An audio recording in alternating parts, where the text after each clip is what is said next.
பிரபல நடிகரும் இயக்குனருமான மணிவண்ணன் மாரடைப்பால் சென்னையில் மரணமடைந்தார். அவருக்கு வயது 59. தமிழ், தெலுங்கு, ஹிந்தி உள்ளிட்ட மொழிகளில் 50 படங்களில் இயக்குனராகவும் சுமார் 400 படங்களில் குணச்சித்திர நகைச்சுவை நடிகராகவும் நடித்துள்ள மணிவண்ணன் சென்னை நெசப்பாக்கத்தில் உள்ள அவரது இல்லத்தில் சனிக்கிழமை காலை மாரடைப்பால் மரணமடைந்தார். கோவை மாவட்டம் சூலூரில் ஜூலை 31ஆம் தேதி பிறந்த மணிவண்ணன் சென்னையில் பாரதி ராஜாவிடம் உதவி இயக்குநராக பணியாற்றினார். பின்னர் கோபுரங்கள் சாய்வதில்லை என்ற படத்தின் மூலம் இயக்குநராக மாறினார். அதைத் தொடர்ந்து ஏராளமான படங்களை இயக்கிய மணிவண்ணன் பல்வேறு குணச்சித்திர வேடங்கள் மற்றும் பல்வேறு பாத்திரங்களில் நடித்து வந்தார். கடைசியாக நாகராஜ சோழன் MA/MLA என்ற படத்தை இயக்கினார்.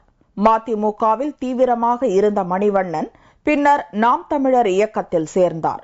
சனிக்கிழமை காலையில் அவருக்கு மாரடைப்பு ஏற்பட்டதை அடுத்து மருத்துவமனைக்கு கொண்டு செல்லப்பட்டார். ஆனால் மருத்துவமனைக்கு வரும் முன்பே அவர் உயிர் பிரிந்து விட்டதாக டாக்டர்கள் தெரிவித்தனர்.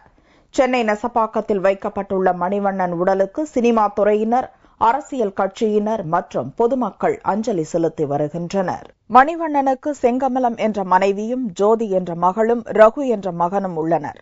மணிவண்ணனின் இறுதிச் சடங்கு ஞாயிறன்று நடக்கும் என்று குடும்பத்தினர் தெரிவித்துள்ளனர்.